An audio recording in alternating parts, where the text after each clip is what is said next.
Welcome to commerce education online. तो बेटा, today we will discuss nature of management. The nature of management can be analysed in terms of art, science और profession. Management को art भी कहा गया है, science भी कहा गया है और प्रोफेशन भी कहा गया है। अब सबसे पहले management as a science. Management को साइंस क्यों कहा गया है? Science means a systematized body of knowledge which can be acquired through observation and experiment. It consists of universally accepted principles which establish relationship between causes and their effect. मतलब science तभी माना जाएगा जो experiment से कोई काम किया हो, ऑब्जर्वेशन से, और उसके कारण और परिणाम, कॉजेज और उसके इफेक्ट, दोनों उसके उसके बीच रिलेशन हो कि कोई कोई काम हुआ है तो क्यों हुआ है और उसका इफेक्ट क्या होगा। तो साइंस बेसिकली बेस्ड होती है कुछ प्रिंसिपल्स पे। तो हमारा मैनेजमेंट भी प्रिंसिपल बेस्ड होता है, एक्सपेरिमेंट और ऑब्जर्वेशन से रिलेटेड सारे के सारे थ्योरीज प्रोवाइड करता है। तो इसीलिए मैनेजमेंट को साइंस भी कहा गया है। तो essential feature of science as are under. अब मैनेजमेंट को साइंस कहने के लिए हमें मैनेजमेंट साइंस की एसेंशियल फीचर होनी चाहिए, पता होनी चाहिए। साइंस क्या होती है? It is a systematised body of knowledge, principle based on observation and experiment, causes and effect relationship और यूनिवर्सल वैलिडिटी प्रिंसिपल।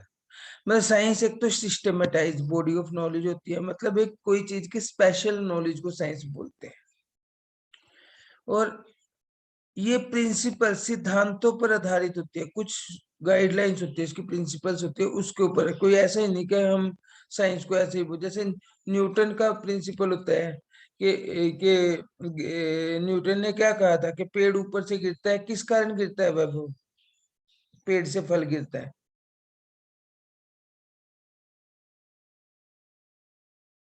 कौन सा साइंस का प्रिंसिपल आता है? न्यूटन का कौन सा प्रिंसिपल है? सर कौन सा प्रिंसिपल?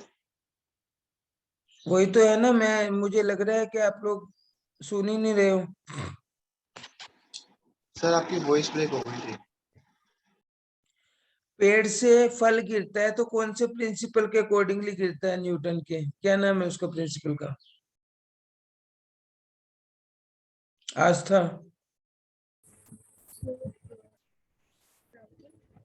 कौन सा बेटे? ग्रेविटी। Very good. उसके कारण आपका फल गिरता है, तो एक प्रिंसिपल हो गया, तो उसको सभी मानते हैं। तो इसी तरह कॉजेज और इफेक्ट रिलेशनशिप साइंस में हम स्टडी करते हैं। उसके बाद यूनिवर्सल वैलिडिटी होती है हर एक चीज की, प्रिंसिपल की, मतलब हर जगह वो मानते हैं उसको। तो यही सेम प्रिंसिपल, यही सेम जो एसेंशियल फीचर मैनेजमेंट में भी पाई जाती है। देखो, management systematise body of knowledge होती है क्योंकि it is based on principles. Management के भी कुछ प्रिंसिपल्स होते हैं। ऑब्जर्वेशन एंड एक्सपेरिमेंट, जो मैनेजमेंट के प्रिंसिपल हैं वो ओवरनाइट नहीं बने हैं, एक ही रात में नहीं बने हैं। उनके ऊपर कुछ एक्सपर्ट ने एक्सपेरिमेंट किए हैं, ऑब्जर्व किया, उसके बाद उनकी इंक्वायरी हुई है, फिर एक्सपीरियंस के बेस पे वो प्रिंसिपल बने हैं। तो दैट्स व्हाई इन दोनों फीचर के अकॉर्डिंग ही हम कह सकते हैं मैनेजमेंट इज साइंस।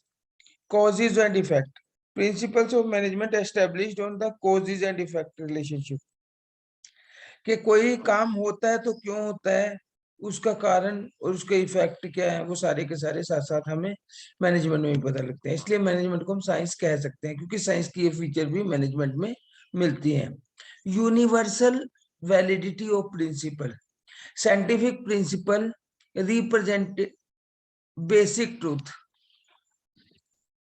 जो हमारे साइंटिफिक प्रिंसिपल्स होते हैं ना मैनेजमेंट के, वो हमारे बेसिक बिल्कुल सच्चाई बताते हैं भी कितना काम कितना किस टाइम में कैसे हो सकता है. These principles have universal validity and application. The fundamental principle of management are universally applicable. तो इसलिए हम इसको साइंस बोल सकते हैं. ठीक है. The management has definitely a science. It is a social science and it deals with people and their behaviour. Next है management as an art. Management को आर्ट भी कहा जाता है. अब हमें आर्ट की एसेंशियल फीचर पता होनी चाहिए. आर्ट में क्या होता है? प्रैक्टिकल नॉलेज होती है किसी चीज की, पर्सनल स्किल भी रिक्वायर्ड होती है, क्रिएटिविटी रिक्वायर्ड होती है, और परफेक्शन, किसी काम में परफेक्ट होना चाहिए बंदा, तब उसको आर्ट बोलते हैं. तो सेम एज प्रिंसिपल मैनेजमेंट में भी है, सेम है फीचर सारी मैनेजमेंट की भी है. मैनेजमेंट में मैनेजर को प्रैक्टिकल नॉलेज होनी चाहिए हर चीज की, थ्योरी के साथ साथ प्रैक्टिकल नॉलेज. आप जैसे थ्योरी तो यहाँ सीख लोगे मैनेजमेंट क्या होता है कैसे करते हैं, प्रैक्टिकल उसको बिजनेस में करोगे जाके. तो थ्योरी के साथ साथ प्रैक्टिकल भी होता है. That's why management is called art. Principle personal skill. Management में पर्सनल स्किल की भी रिक्वायरमेंट होती है. हर एक मैनेजर अपने स्टाइल से काम करता है, अपने ओन स्टाइल से वर्किंग करता है. तो इसलिए पर्सनल स्किल की भी रिक्वायरमेंट होती है. क्रिएटिविटी. मैनेजमेंट में क्रिएटिविटी होती है हर एक काम की. मतलब मैनेजमेंट मैनेजर जो है हमारा रूल्स रेगुलेशन के साथ साथ अपना दिमाग भी क्रिएटिव भी लगाता है, किसको और अच्छे तरीके से कैसे कर सकते हैं. रिजल्ट ओरिएंटेड जो टेक्निक्स गोल जो होते हैं मैनेजर के, वो रिजल्ट ओरिएंटेड होते हैं. उसके बाद परफेक्शन थ्रू प्रैक्टिस. अब कोई काम बार बार करने से उसके काम में परफेक्शन भी आ जाती है मैनेजर के. क्योंकि आर्ट किसे बोलते हैं? जब हम कोई चीज बार बार प्रैक्टिस में करते हैं, वही काम करते रहते हैं, तो वो हमारी आर्ट बन जाती है. तो that's why management is called art and science both. इसको आर्ट भी कहा जाता है और साइंस भी कहा जाता है. उसके बाद management as a profession. Profession क्या होता है? कि जो हमारे किसी को सर्विस देना प्रोफेशन होता है, कोड ऑफ कंडक्ट यूज करना प्रोफेशन होता है, और रिस्ट्रिक्टेड एंट्री होती है उसमें. जैसे डॉक्टर बनना एक प्रोफेशन है. उसमें कौन डॉक्टर बन सकता है? जब उसको प्रोफेशनल एसोसिएशन का मेंबर हो, यानी मेडिकल काउंसिल ऑफ इंडिया का. कोड ऑफ कंडक्ट यानी आचार संहिता, उसके ऊपर कोड ऑफ कंडक्ट लगता है. एमसीआई जो कोड ऑफ कंडक्ट देती है. उस डॉक्टर का क्या काम होता है? Service motive. वैभव आज तक समझो. Yes sir. Restricted entry. अब डॉक्टर के प्रोफेशन में वही एंटर कर सकता है जिसने एमबीबीएस या उसकी रिक्वायर्ड डिग्री की हो, एमएस में एमडी की हो. अब एक कंपाउंडर जो कोई 50 साल से किसी डॉक्टर के साथ लगा हुआ है, तो उसे डॉक्टर से तो ज्यादा तो काम आता होगा, डॉक्टर के बराबर तो, लेकिन वो किसी का ऑपरेशन तो नहीं कर सकता डायरेक्ट. No sir. क्योंकि उसमें रेस्ट्रिक्टेड एंट्री क्या है?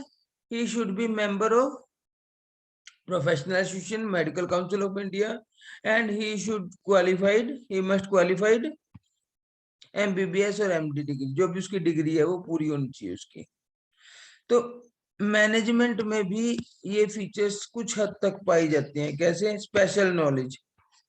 मैनेजमेंट को करने के लिए हमें special well defined body of knowledge चाहिए होती है, जैसे मैनेजमेंट के सब्जेक्ट की प्रॉपर नॉलेज. फॉर्मल एजुकेशन और ट्रेनिंग, कि इसके लिए एमबीए बीबीए की डिग्री होती है, फॉर्मल एजुकेशन करनी होती है हमें सारी की सारी. Service motive. एक मैनेजर का जो प्रोफेशनल काम क्या होता है? कि दो लोगों को सर्विस देना और उससे पैसा अर्न करना. Statutory body. इसके लिए जैसे सीए के लिए क्या है? आईसीएआई जो बॉडी ऑफ उसके लिए जो उसकी स्टैट्यूटरी बॉडी है. और उसके लिए क्या है आपकी? डॉक्टरी के लिए मेडिकल काउंसिल ऑफ इंडिया. तो मैनेजमेंट के लिए भी है all India management association, AIIMS.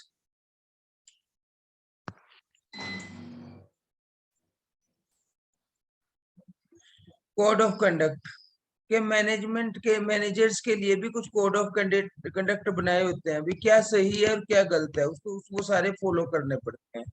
तो इसलिए इसको मैनेजमेंट को आर्ट भी कहा जाता है, साइंस भी कहा जाता है और आपका प्रोफेशन भी कहा जाता है।